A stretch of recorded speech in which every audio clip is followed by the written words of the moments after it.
शेतकरी बंधूंनो नमस्कार. मित्रांनो, हा प्रोडक्ट काय आहे किंवा कंपनी काय आहे हे सांगण्यापूर्वी थोडंसं आपण एक बेसिक जानकारी उपलब्ध करून घेऊ, जेणेकरून तुम्हाला पुढे हे सगळं समजायला सोपं जाईल. बघा शेतकरी बांधवांनो, आज प्रत्येक क्षेत्रामध्ये फार मोठी क्रांती, बदल आणि वेगवान प्रगती होत चाललेली आहे. उदाहरणार्थ कम्प्युटरमुळं IT टेक्नॉलॉजी खूप पुढे गेलेली आहे. आज त्याच IT टेक्नॉलॉजीच्या बेसमुळे आज बँकांमध्ये कधी आपण पैसे भरण्यासाठी किंवा पैसे काढण्यासाठी लाईनमध्ये उभं राहत होतो, आता ती लाईनच गायब झालेली आहे.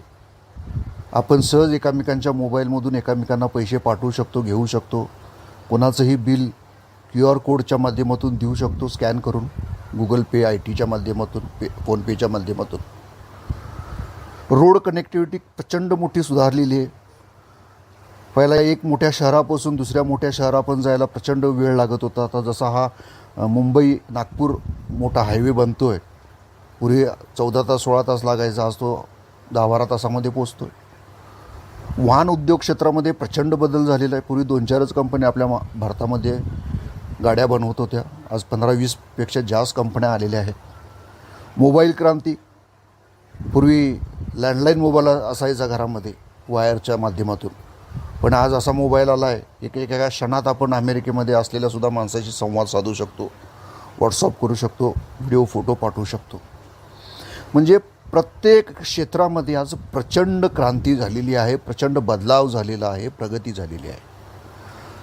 पण वाईट वाटतं, दुर्भाग्यवश आपला भारत देश हा कृषीप्रधान म्हणून ओळखला जातो. पण या कृषीप्रधान देशमध्ये कृषी क्षेत्र हा प्रचंड मागासलेला आहे, पिछाडीवर आहे. म्हणावं तशी ह्या क्षेत्रामध्ये प्रगती झालेलीच नाही आहे. थोडंफार क्रांती होत आहे, पण ज्या स्पीडनं इतर क्षेत्रामध्ये क्रांती झाली त्या स्पीडनं याच्यामध्ये बिलकुल झालेली नाही आहे. त्यामुळे शेतकरी बिचारा हा खूप हाल दिवाला आहे. आज शेतकऱ्यांसमोर फार मोठा गहन प्रश्न आहे की शेती उद्योग चालू ठेवायचा की बंद करून छोटी मोठी नोकरी करायचा. कारण भरमसाठ खतांच्या किमती वाढलेल्या आहेत, मजूर भेटायला तयार नाही आहे, त्यांच्याही मजुरी वाढलेल्या आहेत. जो माल तयार होतो तो म्हणावं तेवढा उत्पादन आपल्या शेतामध्ये होत नाही. दरवर्षी उत्पादन हळूहळू कमी होत चाललं आहे. हमीभाव भेटायला तयार नाही आहे. आणि जे काही आपण पिकवतो आहे हे सगळं केमिकलयुक्त पिकवतो आहे. म्हणजे 1960-65च्या पूर्वी आपल्या भारतामध्ये कुठल्याही प्रकारचं केमिकल नव्हतं. त्यावेळेला जे काही आपलं अन्नधान्य आपले पूर्वजांनी पिकवलं ते हे पौष्टिक होतं, खाण्यालायक होतं, त्याला एक प्रकारची वेगळी चव होती.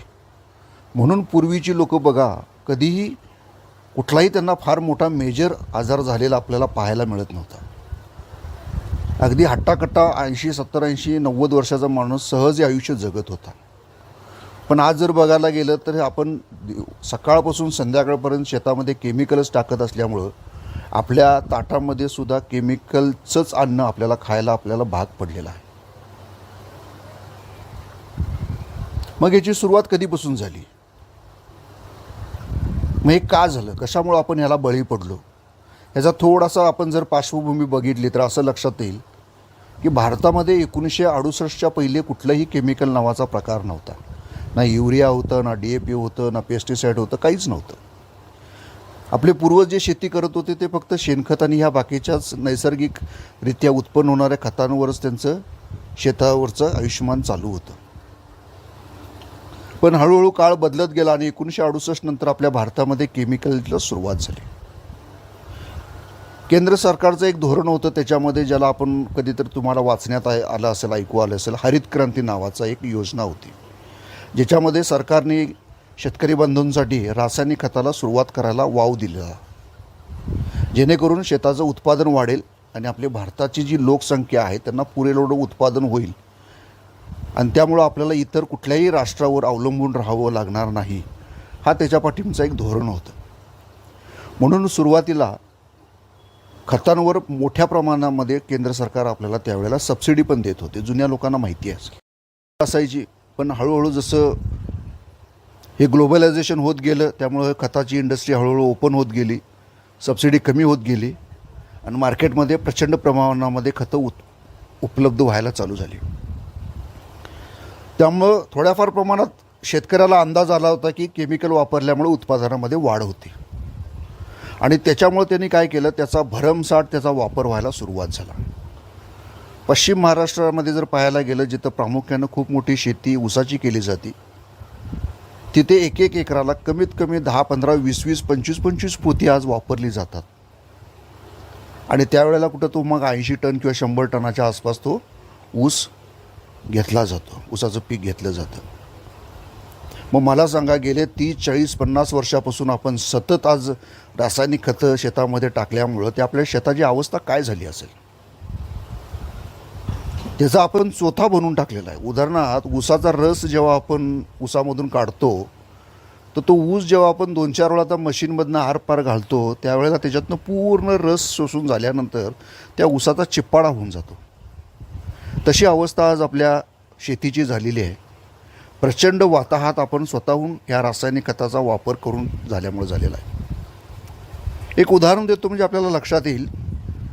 सर्रास शेतकरी हा युरिया वापरतो. बघा, युरियाचं पोताचं रेट मला आता इथं सांगायचं नाही आहे, तो विषय नाही आहे. पण त्याच्यामध्ये काय आहे हे शेतकऱ्यांना आजपर्यंत कधी अभ्यासाचा प्रयत्नच केलेला नाही आहे. बघा, आजकाल तुमच्याकडं मोबाईल आहे, इंटरनेट आहे. तुम्ही थोडंसं जागृत झालात तर मी जे काही सांगतो आहे ती खरं आहे का खोटं आहे हे इंटरनेटच्या माध्यमातून तुम्ही सर्च करून त्याचा शहनिशा करू शकता. व्हॉट्सअप आहे, गुगल आहे. तुम्ही ह्या माध्यमातून ही सत्यता पडताळून पाहू शकता. आजकाल ते दिवस राहिले नाहीत की कोणी येऊन काही सांगावं आणि ते आपण स्वीकारावं. मग ह्या युरियामध्ये 50 किलोची जी बॅग असते युरियाची, त्या 50 किलोच्या बॅगमध्ये तुम्हाला दिलं आहे 46% नत्र भरून दिलेलं आहे, जे नत्र पिकाच्या वाढीसाठी उपयुक्त असतं. आता 46% किती हे समजणं थोडंसं मुश्किल आहे, म्हणून मी तुम्हाला किलोच्या हिशोबाने सांगतो. 50 किलोच्या बॅगेमध्ये 46% नत्र म्हणजे फक्त 23 किलो नत्र दिलं आहे तुम्हाला. 50 किलोची बॅग ज्याच्यामध्ये फक्त 23 किलो नत्र, मग राहिलेल्या 27 किलो काय आहे हे आपण कधी विचारलं का? नाही विचारलं. ना दुकानदाराला विचारलं, ना त्या कंपनीवाल्याला विचारलं, ना कोणालाच विचारलं. कारण आपल्याला आजपर्यंत हेच शिकवलं गेलं की युरिया आणून शेतात टाकलं की उत्पादन वाढतं, जोमाचं पीक दिसतं एकदम युरिया टाकल्या. मग जर फक्त 23 किलो उपयुक्त मटेरियल आपल्याला त्या युरियाच्या पोत्यामध्ये आहे, तर राहिलेल्या 27 किलो का आहे? तर टेक्निकली भाषेत सांगायचं म्हटलं तर ते 27 किलो फक्त आणि फक्त सॉल्टी मटेरियल दिलं, ज्याला कॅरिंग मटेरियल पण असं म्हणतात त्या भाषेमध्ये, ज्याचा शेतीला काहीही एक उपयोग नाही. कचरा जरी म्हटला तरी हरकत नाही. आता अजून एक मी तुम्हाला उदाहरण देतो, म्हणजे मी जे म्हणतो आहे ते खरं आहे का खोटं आहे तुम्ही स्वतः आता इथं समजेल. जेव्हा तुम्ही युरियाचं पोतं मार्केटमधनं दुकानातून आणताय आणि घरामध्ये ठेवताय, आणि ते युरियाचं पोतं 2-4 दिवस जर शेतामध्ये टाकायला तुम्हाला वेळ नाही मिळाला, तर बघा त्याला साईडला पाणी सुटलेलं पाहायला मिळेल. तुमची जमीन साधारणतः काळी काळी होऊन जाते, तिथे ओलसर होऊन जाते. मग असं काय त्याच्यामध्ये टाकलं असेल की जेणेकरून पाणी सुटलं असेल त्याला? थोडासा कधी विचार केला? तर बघा, त्याच्यामध्ये मीठ असल्यामुळे त्याला प्रचंड असं पाणी सुटलेलं आहे. अजून एक उदाहरण देतो म्हणजे लक्षात येईल. जेव्हा तुम्ही किराणा मालच्या या इथं कुठे किराणा मालचं दुकान असेल तर जाता जाता बघा, किराणा मालच्या दुकानामध्ये मिठाच्या पिशव्या कुठं ठेवतात? दुकानाच्या बाहेर ठेवतात. कारण का? मिठाला सुद्धा प्रचंड पाणी सुटतं आणि त्या पाण्यामुळे इतर धान्याला खराबी होऊ नये म्हणून ते पोतं इतर सगळ्या पोत्यांपेक्षा वेगळं ठेवण्यात येतं. मग मला सांगा, ते मीठ आपण आपल्या जेवणामध्ये जर चुकून घरच्या लोकांनी जर डबल मीठ टाकलं तर आपण ते जेवण जेवू शकत नाही. ताटावरून उठून जातो लगेच किंवा ती भाजी बदलायला लावतं. मग आपल्या पिकांना गेले 25, 30, 40 वर्षापासून सतत मिठावर मीठ टाकत आलेलो आहे त्या केमिकलच्या माध्यमातून, तर जमिनीची अवस्था काय झाली असेल? दुसरं, सिंगल सुपर फॉस्फेट वापरताय तुम्ही SSP, ज्याच्यामध्ये फक्त 16% आहे. म्हणजे 100 किलोमध्ये फक्त 16 किलो कामाची गोष्ट आहे. 84 किलो काही तुम्हाला भलतं सलतं भरून दिलेलं आहे. 50 किलोच्या बॅगेमध्ये फक्त 8 किलो कामाची गोष्ट आहे. कारण 100 किलोच्या बॅगा कुठंच भेटत नाहीत. मग फक्त 8 किलो कामाची गोष्ट आहे तर 42 किलो काय दिलं आहे, तर तिथंही तुम्हाला कॅरिंग मटेरियल किंवा सॉल्टी मटेरियल दिलेलं आहे. मग ह्या सगळ्या प्रचंडचं नुकसान हे तुमच्या शेतीला तुम्हाला भोगावं लागलं आहे. आता ह्याच्यामुळे दुष्परिणाम काय झाला, तर या सततच्या रासायनिक खताच्या वापरामुळे तुमची जमीन दगडासारखी हार्ड झालेली. ती कशी काय बघा, जेव्हा तुम्ही नांगरता, आता मे महिन्यामध्ये सगळे नांगरटीला लागतील, तेव्हा नांगरल्यानंतर असे दगडासारखं तुमचा एक एवढे मोठे हेंडे तयार होतात. काही ठिकाणी हेंडे म्हणतात, काही ठिकाणी गटुळं म्हणतात, इकडे काही शब्द माहिती आहे मला. आणि तो फोडायला नंतर मग रोटर लावावा लागतो. पूर्वीच्या काळी आपले जेव्हा आजोबा होते बघा, त्यावेळेला बैलाच्या साहाय्यानं लाकडाच्या फाळणीनं नांगरटी होत होत्या. मग हळूहळू लोक त्याच्यावर 2-2, 3-3 लोक बसायला लागली बघा. आठवतं का बघा चित्र? कारण वजन द्यावं लागत होतं, कारण वजन दिल्यामुळं जमीन हार्ड असल्यामुळं जमिनीमध्ये ते पातं घुसावं लागत होतं. मग एक बैलाच्या जोडीच्या ठिकाणी 2 बैली जोडी वापरायला लागली, मग 3-3 जोडी वापरायला लागली. बघा हे चित्र तुम्ही कुठेतरी पाहिलं असेल पिक्चरमध्ये प्रत्यक्षात. आणि आता बैलांची संख्यासुद्धा दिवसेंदिवस कमी व्हायला लागल्यामुळे ट्रॅक्टरची गरज लागली.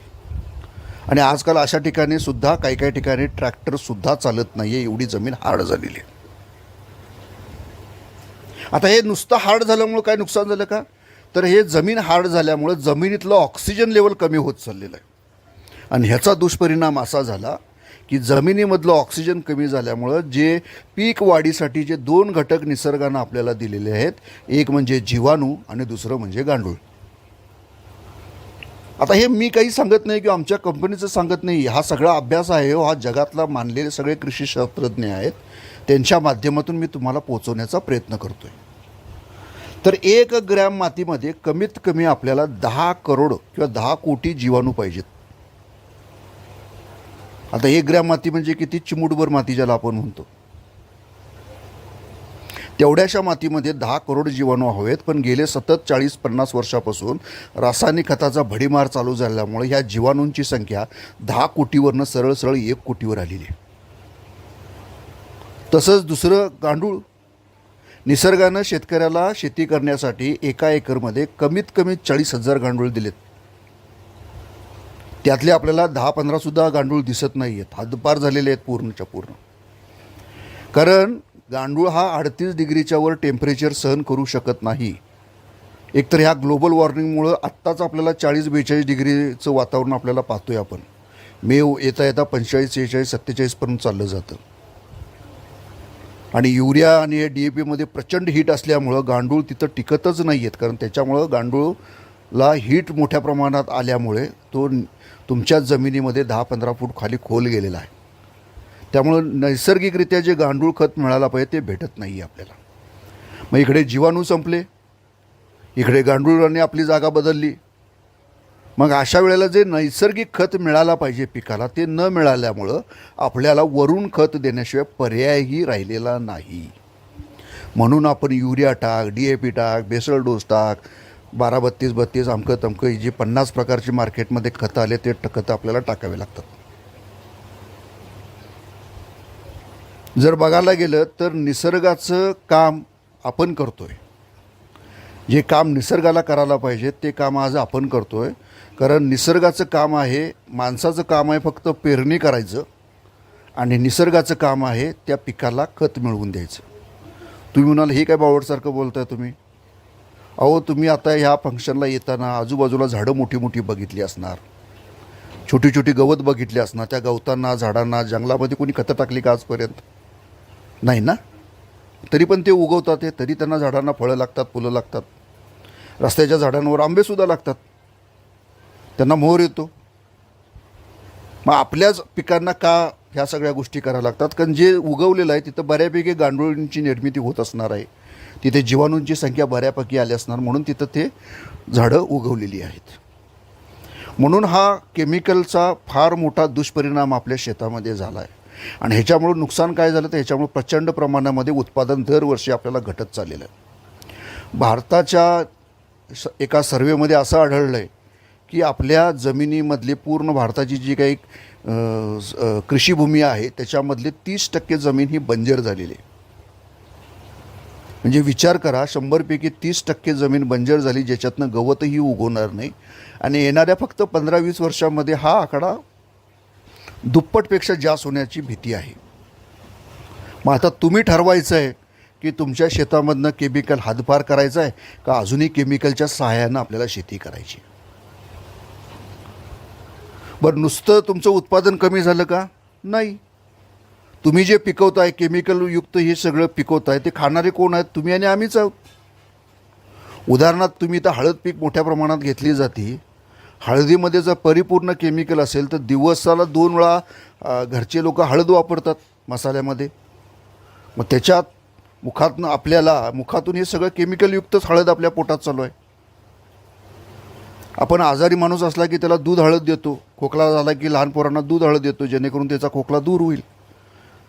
पण त्या खोकल्यामध्ये गुणधर्म चांगला असण्यापेक्षा केमिकलचंच प्रमाण मोठ्या प्रमाणात आढळल्यामुळे त्या बिचाऱ्याचा खोकला दूरच होत नाही. मग त्याला बाहेरच्या औषधांवर त्याला अवलंबून राहावं लागत चाललं आहे. म्हणजे नुसतं केमिकलमुळे शेतकऱ्याचं तर नुकसान झालंच झालं आहे, पण एक मानवतेला सुद्धा आज केमिकल खाल्ल्याशिवाय पर्याय राहिलेला नाही आहे. तुम्ही घरी खा केमिकल, बेकरीमधनं वस्तू आणा केमिकल, हॉटेलमध्ये खा केमिकल, रस्त्यावर खा केमिकल, कुठंही जा केमिकलच आपण खातो आहे. म्हणजे एक प्रकारचं हे स्लो पॉयझन आपण आपल्या शरीरामध्ये घेत चाललो आहे. पूर्वीचे लोक 80-90 वर्ष आरामशीर जगत होते, कारण त्यावेळेला ते पौष्टिक अन्न खात होते. आज घरात जन्मजात बच्चा मुलं असतात, त्यांना कुठल्या ना कुठल्या तर आजारानं ग्रासलेले आज आपण पाहायला मिळतो. शाळेत जातो न जातो तर त्याला चष्मा लागतो, पांढरी केसं होतात, ऐकायला कमी येतं, शरीर एकदम लुकडं असतं, नंतर एकदम तो चांगला डब्बा असतो, जाडजूड असतो. अशा अनेक ना प्रकारचे आजार आपल्याला बघायला, लहानपणा मुलांना कॅन्सर पण झालेले आपण पाहायला बघतो. हा सगळा केमिकलचा असर आहे. मग आता तुमच्यापैकी काही शेतकरी म्हणतील की आम्ही शेणखत वापरतो. छान, शेणखत वापरत असेल तर अतिउत्तम. पण तुम्हीलाच एक प्रश्न मी विचारतो की शेणखत जे मिळतं ते कोणाकडनं मिळतं आपल्याला? गाई, म्हशी, जनावरं ह्यांच्या माध्यमातून मिळतं. तुम्ही त्यांना खायला काय घालता? तेच जे तुमच्या शेतामध्ये पिकतं. उदाहरणार्थ कडबा, ऊसाचा पालापाचोळा, म्हणजे त्याच्यामध्ये काय? त्याच्यामध्येही केमिकलच आहे. त्यामुळे ती गाय असेल, म्हैस असेल, दुभतं जनावर असेल, त्याच्यातनं जे काय मिळणार आहे ते आपल्याला केमिकलचं शेण भेटणार आहे. त्यामुळे जे शेणामधनं जे ॲक्च्युली जे मिळायला पाहिजे, जे घटक आपल्या पिकाला भेटतात ते कधीच भेटत नाही आहे. आणि जर पाहायला गेलं तर भारतीय देशी बनावटीचं गाईचं जे शेण आहे ते सर्वात उपयुक्त आपल्या पिकासाठी आहे, ना की शेणखत. आणखीन आपलं हे म्हशीचं, जनावरचं, बैलाचं शेणखत तेवढं काही एक उपयोगाचं नाही आहे. पण आता दिवसेंदिवस जनावरही कमी होत चालले, त्यामुळे शेणखतही आपल्याला कमी मिळतं आणि त्याच्यामुळे त्याच्याही किमती भरमसाठ वाढलेल्या आहेत. आता शेणखतामुळं काय परिणाम आपल्या शेतामध्ये होतो हे शेतकऱ्याला फार कमी प्रमाणामध्ये माहिती आहे. बघा, जेव्हा तुम्ही शेणखत तुमच्या शेतामध्ये टाकताय तेव्हा तो कुजायला कमीत कमी 8 महिने ते 10 महिने हा एवढा कालावधी घेतो. म्हणजे आत्ता जर शेणखत तुम्ही जर मेमध्ये टाकला तर तो पुढच्या जानेवारी-फेब्रुवारीच्या आसपास तो शेणखत कुजेल. म्हणजे ह्या वर्षी त्याचा म्हणावा तेवढा उपयोग आजच्या ह्या येणाऱ्या जूनच्या पिकाला होणारच नाही आहे. असं का? कारण पीक शेणखत कुजायलाच 8 महिने 10 महिने एवढा कालावधी घेतो. आणि कुजल्यानंतर त्याच्यामध्ये काय निघतं, काय फॉर्मेशन तयार होतं, तर त्याच्यामधून जो घटक बाहेर पडतो त्याला आपण कार्बन म्हणतो किंवा मराठीमध्ये कर्ब म्हणतो. आणि पीक वाढीसाठी हा कर्ब सर्वोत्कृष्ट मानला जातो. मग हा तुमच्या शेतामध्ये किती पाहिजेत? तर तांत्रिकदृष्ट्या ह्या तुमच्या शेतामध्ये कमीत कमी 3% पाहिजेत. पण आहे किती आजच्या तारखेला? पूर्ण भारताचा सर्वे केला असं लक्षात आलं की फक्त 0.25 ते 0.50 एवढाच आहे तो. म्हणजे जिथं 3 रुपये पाहिजे तिथं फक्त 25 पैसे ते 50 पैसेच आपल्याकडे आहेत. मग जर आपल्या पिकांना जर म्हणावं तसं कार्बन जर मिळू शकलं नाही तर पिकाची ही ग्रोथ होणारच नाही, पिकाची वाढ होणार नाही आणि आपल्याला उत्पादन म्हणावं तसं भेटणार नाही आपल्याला. म्हणजे आजकाल शेणखत मिळतं तेही काही कामाचं नाही आहे, केमिकल टाकतो त्याच्यातनं उत्पादन आपल्याला कमी कमीच होत चाललेलं आहे. उत्पादित झालेला माल आहे तोही आपल्या अंगाला पचत नाही आहे. मग अशा त्रासदेय अवस्थामध्ये शेतकरी आज हतबल झालेला आहे. करायचं तर काय करायचं त्याला सुचत नाही आहे. सरकार आपल्या जागेवर आपलं काम करतं आहे. अनेक कंपन्या काही ना काहीतरी येतात आणि शेतकऱ्याला लुबाडून चाललेत. म्हणून शेतकरी बिचारा म्हणतो चला असं नाही तसं नाही, आता जीवनच संपवून टाकू, म्हणून शेतकरी बिचारा आत्महत्या करतो. आज महाराष्ट्रामध्ये सर्वात जास्त शेतकऱ्यांनी आत्महत्या केलेल्या आहेत ह्या 15-20 वर्षामध्ये. खूप वाईट वाटतं जेव्हा आम्ही कधीतरी पेपरमधून टी व्हीमधून बातम्या ऐकतो की अमक्या अमक्या गावचा एक शेतकरीने आत्महत्या केला. तो आमच्या घरातलाच एक सदस्य निघून गेला अशी आम्हाला भावना निर्माण होती. आणि ह्याच गोष्टीला पकडून ह्या समस्यावर काही ना काहीतरी एक रामबाण उपाय निघाला पाहिजेत. हा धागा पकडून ह्या कंपनीचे जनक सर्वेसर्वा मिस्टर अमरजीत चौरासिया सर धुळ्याचे आहेत, या कंपनीचे मालक. त्यांनी अथक प्रयत्नाच्या कष्टातून 1, 2, 3, 4, 5 वर्ष नाही, तब्बल 13 वर्ष 2000पासून सुरुवात केलेला प्रयोग त्यांनी 2013पर्यंत कंटिन्युटी ठेवला. तसे त्यांचं जर पाहायला गेलं बॅकग्राऊंड तर तसे ते खूप मोठे व्यावसायिक आहेत. पण वयाच्या 40-45 वर्षाच्या आसपास आल्यानंतर त्यांच्या लक्षात आलं की आता मला व्यवसायाची आवश्यकता नाही, पुष्कळ काही मी कमवलेलं आहे. म्हणून त्यांनी सगळे व्यवसाय बंद करून निवांत आयुष्य जगण्याचं ठरवलं. म्हणजे काय त्यांच्याकडे शेती होती, टाईमपासला म्हणून काही ना काहीतरी शेतामध्ये जाणं येणं चालू झालं. मग असं करता करता त्यांच्या काही गोष्टी लक्षात येत गेल्या की शेतकरी खूपच अडचणीत आहे. आपण शेतकऱ्यांसाठी काहीतरी करू शकतो का, हा एक विचार त्यांच्या मनात आला. आणि तोच धागा पकडून त्यांनी हळूहळू ह्या विषयाला पुढं अभ्यासामध्ये कन्वर्ट करत शेतकऱ्यासाठी आपण कमी किमतीमध्ये काय एक वेगळ्या प्रकारचं तंत्रज्ञान देऊ शकतो का ह्याचा अभ्यास त्यांनी चालू केला. त्यांच्याबरोबर त्यांच्या साथीला जवळपास 350पेक्षा जास्त शेतकरी सामील झाले. मग प्रत्येकाच्या पिकांवर शेतांमध्ये जाऊन विविध तऱ्हेच्या जमिनीवर, काळी जमीन असेल, मुरमाड जमीन असेल, शारपड जमीन असेल, वेगवेगळ्या पिकांवर वेगवेगळ्या शहरांमध्ये जाऊन त्यांचा अभ्यास चालू झाला, रिसर्च चालू झाला. ह्याच्यामध्ये त्यांचे प्रचंड पैसा खर्च होत चालला, वेळाची इन्व्हेस्टमेंट होत चालली. आणि मग असं करत करत करत तब्बल 13 वर्ष ज्यांनी संशोधन केलं ह्या सगळ्या लोकांच्या सहाय्याने. आणि 13 वर्षानंतर अथक प्रयत्नानंतर सगळ्यांच्या आशीर्वादाने एक नवीन तंत्रज्ञानाचा त्यांनी शोध लावला. आणि त्या तंत्रज्ञानाला नाव दिलं मल्टीप्लायर. हे मल्टीप्लायर नावाचं नाव द्यायचं कारण एवढंच की इंग्लिशमध्ये मल्टी म्हणतो म्हणजे आपण त्याचा गुणाकार म्हणतो. मग हे मल्टीप्लायर वापरल्या काय होणार आहे तर तुमच्या शेतामध्ये पहिली गोष्ट जीवाणूंची संख्या वाढणार, गांडुळांची संख्या वाढणार, तुमचं उत्पादन वाढणार. उत्पादनामध्ये तुमचं दुप्पट तिप्पटपर्यंत वाढण्याचे 100% चान्सेस आहेत. तुमचं मानवश्रम कमी होणार आणि शेतकऱ्याच्या घरामध्ये दररोज दिवाळी साजरी होण्यासारखी परिस्थिती निर्माण होणार. म्हणजेच गुणाकार ज्याला आपण म्हणतो. म्हणून ह्या कंपनीने या प्रोडक्टला नाव दिलं मल्टीप्लायर. आणि मग 2014ला हा प्रयोग यशस्वी झाल्यानंतर सरांच्या लक्षात आलं की हा मल्टीप्लायर तर मी तयार केलं, पण हा प्रत्येक शेतकऱ्यापर्यंत पोहोचवण्याचं गरजेचं आहे. म्हणून त्यांनी या कंपनीची स्थापना केली परत नव्याने, ज्याला नाव दिलं कृष्णा बिझनेस डेव्हलपमेंट धुळे, जिथं त्यांची स्वतःची 100 एकर जागा आहे. तिथून हा प्रोजेक्ट त्यांनी चालू केला. मॅन्युफॅक्चरिंग तिथंच होतं, डिस्पॅचिंग तिथंच होतं. कंपनीचं हेड ऑफिस पण धुळ्यालाच आहे, जिथं आज 100-150 कामगार आज काम करतात ते. आणि ऑल ओव्हर इंडिया हा आज प्रोडक्ट 2014 सालापासून आज मार्केटमध्ये सर्व शेतकरी गुण्यागोविंदानं वापरतात. तर हा प्रोडक्टमध्ये काय आहे असं की जे आज एवढे 7-8 वर्ष झालं मार्केटमध्ये खूप धुमाकूळ घालतो. तुमच्या डोक्यामध्ये प्रश्न पडला असेल की या प्रोडक्टमध्ये नेमका काय आहे, कसं काम करतं, याचा वापर किती करायचा. तर सोपी गोष्ट आहे मित्रांनो, हा एक युनिक प्रोडक्ट आहे. हा एक खूप मास्टर प्रोडक्ट आहे. याला आमचे सर म्हणतात ना ये खाद आहे ना ये दवा आहे, ना हे प्रकारचं कुठलं खत आहे ना कुठल्या प्रकारचं हे औषध आहे. सोप्या आणि सरळ भाषेत सांगायचं म्हटलं तर रासायनिक खतामुळे जे काय आपल्या जमिनीची बर्बादी झाली खराबी झालेली आहे, ती खराबी दुरुस्त करण्याचं काम हे मल्टीप्लायर करणार आहे.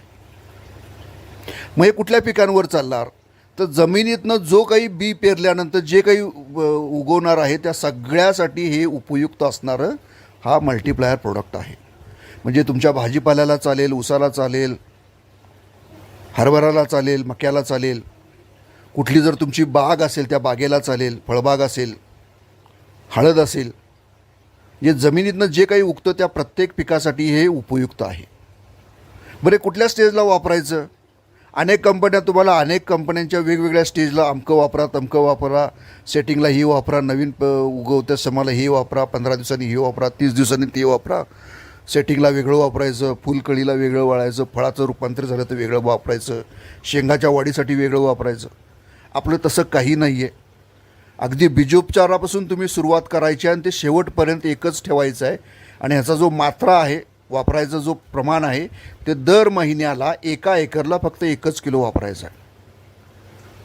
इथं भरमसाठ आपण पोती वापरलेली आहे, त्यामुळे 1 किलोमध्ये काय होणार हा तुमच्या डोक्यामध्ये प्रश्न असेल. जिथे 1 पोतं आपल्याला 2 पोतं, 4 पोतं, 5 पोतं एकरला कमी पडतं, ते 1 एकरला काय होणार आहे 1 किलोमध्ये. तर मित्रांनो, ही एक नॅनो टेक्नॉलॉजी आहे. नॅनो टेक्नॉलॉजीचा अर्थ म्हणजे काय, आकारानं जरी छोटी असेल तरी त्याचं कार्यक्षेत्र खूप मोठं असतं. जसं मोबाईल आपल्याला दिसताना छोटा आहे, पण एक अख्खी 3 तासाची फिल्म आपण ती पाठवू शकतो. म्हणजे हे सगळं दुनिया आता ही नॅनो टेक्नॉलॉजीवर आलेली गोष्ट आहे. म्हणून मग तुम्हाला जमिनीतनं दर महिन्याला 1 एकरला 1 किलो द्यायचं आहे आणि पंपामध्ये 15 ग्रॅम टाकून 15 लिटरमध्ये ह्याची तुम्हाला फवारणी पण घ्यायची. म्हणजे तुम्हाला दोन्हीकडनं ह्याचा वापर करायचा आहे, जमिनीतनं पण द्यायचं आणि ह्याची फवारणी पण घ्यायची. आणि हे केल्यानंतर तुमच्या पिकांमध्ये प्रचंड बदलाव पाहायला सुरुवात होईल. तुम्हाला 8-10 दिवसामध्येच तुम्हाला बदलाव दिसायला चालू होईल. पिकांवर कलर हा टोटली चेंज झालेला दिसेल. नवीन पानं येताना पाहायला मिळतील, ज्याला आपण फुटवा म्हणतो. पानांची संख्या तुम्हाला वाढताना पाहायला मिळेल. आणि त्यावेळेला नैसर्गिकदृष्ट्या पिकाची ही ग्रोथ हळूहळू मोठ्या प्रमाणात वाढताना तुम्हाला पाहायला भेटेल. नैसर्गिकदृष्ट्या पिकाचं पान हे पिकासाठी अतिशय महत्त्व असतं. कारण पिकाचं पानच हे जवळपास 96% अन्न तयार करत असतं शास्त्रीयदृष्ट्या, आणि मुळाकडनं फक्त 4% अन्न घेत असतं. त्यामुळं आपल्याला पान महत्त्वाचं आहे, पानाचा कलर महत्त्वाचा आहे आणि पानाची संख्या महत्त्वाची आहे. आणि ह्या 3 गोष्टी अतिशय पिकाच्या दृष्टिकोनातून महत्त्वाचं असल्यामुळं मल्टीप्लायर तिथं जास्त काम करतं. मगाशी मी तुम्हाला सांगितल्याप्रमाणे शेतामध्ये सर्वात 2 घटक महत्त्वाचे आहेत. एक आहे तो जीवाणू आणि दुसरा आहे तो गांडूळ. तर मल्टीप्लायर टाकल्यापासून जीवाणूंची उत्पत्ती व्हायला, वाढीला मोठ्या प्रमाणात चालू होती. कारण ह्या जीवाणूंना खाण्याला जो उपयुक्त मटेरियल आहे तो म्हणजे कार्बन, जे मल्टीप्लायरमध्ये मोठ्या प्रमाणात आहे. तुम्ही म्हणाल मल्टीप्लायरमध्ये काय आहे की एवढं याचं ग्रोथ वाढतो. एक मी तुम्हाला छोटंसं एक एक्झाम्पल देतो म्हणजे तुमच्या लक्षात येईल. 1 ट्रक भरून, मी काही जे सांगतो येईल नीट लक्षात घ्या, 1 ट्रक भरून शेणखत टाकल्यानंतर 8 ते 10 महिने कुजल्याच्या पिरियडनंतर जेवढा कार्बन तयार होईल तेवढा कार्बन कंपनीने हे या 1 किलोमध्ये दिलेला आहे. मग आता कुठं 1 ट्रक भरून शेणखत टाकायचं का फक्त 1 किलो मल्टीप्लायर शेतामध्ये टाकायचं, आता हे तुम्ही ठरवा. आणि म्हणून कंपनी ते दावा करते की पहिल्याच वर्षी तुम्हाला उत्पादनामध्ये घसघशीत 50% वाढ भेटेल. दुसऱ्या, तिसऱ्या, चौथ्या वर्षाच्या आसपास तुमचं उत्पादन दुप्पटच्या घरात जाईल. आणि हे सतत जर वापरायचं प्रमाण ठेवलं तर 7 वर्षापर्यंत तुमचं उत्पादन आजच्याच्या तुलनेनं तिप्पट वाढ होईल. म्हणजे जर तुमची आता हळद जर 20 क्विंटलच्या आसपास येत असेल तर ती जवळपास 60-70च्या आसपाससुद्धा पुढच्या 7 वर्षामध्ये जाऊ शकते. आणि सांगायला अभिमान वाटतो मित्रांनो, भारतातली ही एकमेव आपली कंपनी आहे. मी हे पूर्ण शुद्धीमध्ये सांगतो आहे आपल्याला. भारताची ही पहिली आणि एकमेव कंपनी अशी आहे की ज्या दिवसापासून तुम्ही मल्टीप्लायरची सुरुवात कराल तिथून पुढे फक्त हा प्रोडक्ट तुम्हाला फक्त 7 वर्षच वापरायचा आहे. म्हणजे जर दर महिन्याला 1 एकरला 1 किलो वापरताय आणि तुम्ही 12 महिने जर शेती करत असाल तर 12 महिन्याचे 12 किलो झाले. आणि तिथून पुढे 7 वर्षाचे म्हणजे 12 गुणिले 7 84 होतात. म्हणजे जवळजवळ 80 ते 85 किलो 7 वर्षामध्ये वापरायचं आहे. तिथून पुढे मल्टीप्लायर वापरायची गरज नाही. तुम्ही म्हणाल असं कसं काय, मग आमच्या पिकाला खतं कुठनं भेटणार? तर ह्या धर्तीवर निसर्गाचं काम आहे ते निसर्गाला करू द्या. माणसाचं काम आहे फक्त पेरणी करणं आणि तिची पूर्ण वाढ झाल्यानंतर कापणी करणं. आणि पिकाला जे खतं द्यायची कामं आहेत ते 2 घटक करतात. एक जीवाणू आणि दुसरा आहे तो गांडूळ. तुम्ही गुगलवर चेक करा. आजच्या तारखेला जर पिकांसाठी सर्वोत्कृष्ट खाद्य जर कुठलं असेल तर ते आहे गांडूळ खाद्य. पण आपल्या शेतामध्ये गांडूळच नसल्यामुळं गांडूळ खत मिळत नाही आहे.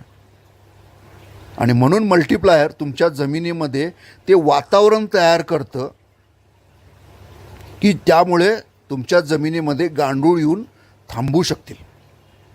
एक प्रकारचा थंडवा निर्माण करतो तुमच्या जमिनीमध्ये. हळूहळू केमिकल तुमच्या शेतातून हद्दपार होत जातं. मग तुम्ही म्हणाल लगेच केमिकल बंद करायचं का? नाही. तुम्हाला दरवर्षी 20 ते 25% केमिकल कमी करायचं आहे. म्हणजे 3 ते 4 वर्षामध्ये तुमचा केमिकल 20-25च्या हिशोबाप्रमाणे हळूहळू कमी होत जाईल. आणि मल्टीप्लायरचा वापर तेवढाच ठेवायचा आहे, महिन्याला एका एकरला 1 किलो. म्हणजे 3-4 वर्षामध्ये तुम्ही पूर्ण केमिकल फ्री होऊन जाल. आणि पुढच्या 7 वर्षामध्ये एवढ्या मोठ्या प्रमाणामध्ये तुमच्या जमिनीमध्ये गांडूळ तयार होतील ज्याच्या माध्यमातून वर्षाला तुम्हाला 8 ते 10 लाखाचं नुसतं गांडूळ खताचं किमतीचं खत भेटायला मिळेल तुम्हाला गांडुळांकडनं. मग मला सांगा, एवढं मोठ्या प्रमाणात जर निसर्गाकडनं आपल्या पिकांना जर खतं भेटत असतील तर वरून कुठलं खत द्यायची आवश्यकता आहे का? बिलकुल नाही आहे. म्हणजे ज्याला आपण दुसऱ्या भाषेत म्हणतो झिरो बजेट फार्मिंग. शेतकऱ्याने फक्त पेरणी करायची, त्याची निगा राखायची आणि वय झाल्यानंतर त्याचं उत्पादन घ्यायचं आहे आपल्याला. आणि हे करत असताना तुम्ही म्हणाल मग रोगराई येणार का? तर रोगराई यायची प्रश्नच फार कमी येतो. कारण पीक सुरुवातीपासूनच बलवान स्ट्रॉंग झालेलं असेल त्याच्यामुळे त्याच्यावर येणारा रोगराई हा कमीच असणार आहे. कारण आज रोगराई काय येते पिकांवर, तर आपले पीकच म्हणावं तेवढं स्ट्रॉंग नाही आहे. बघा, हा 2 वर्ष करोनानं धुमाकूळ घातला अख्ख्या जगामध्ये. अनेक लोक बिचारे ह्याच्यामध्ये वारली, एक्सपायर झाली, मृत्यू पावली. ह्याच्यामध्ये कोण मृत्यू पावलं? ज्याचं शरीर कमजोर होतं, ज्याची इम्युनिटी पॉवर कमजोर होती, रोगप्रतिकारशक्ती कमजोर होती, तोच ह्या बळी ठरला ह्या व्हायरसला. पण तुमच्या आमच्यासारखे कित्येक लोक रोज त्या लोकांमध्ये जात होते तरी आपल्याला काही नाही झालं.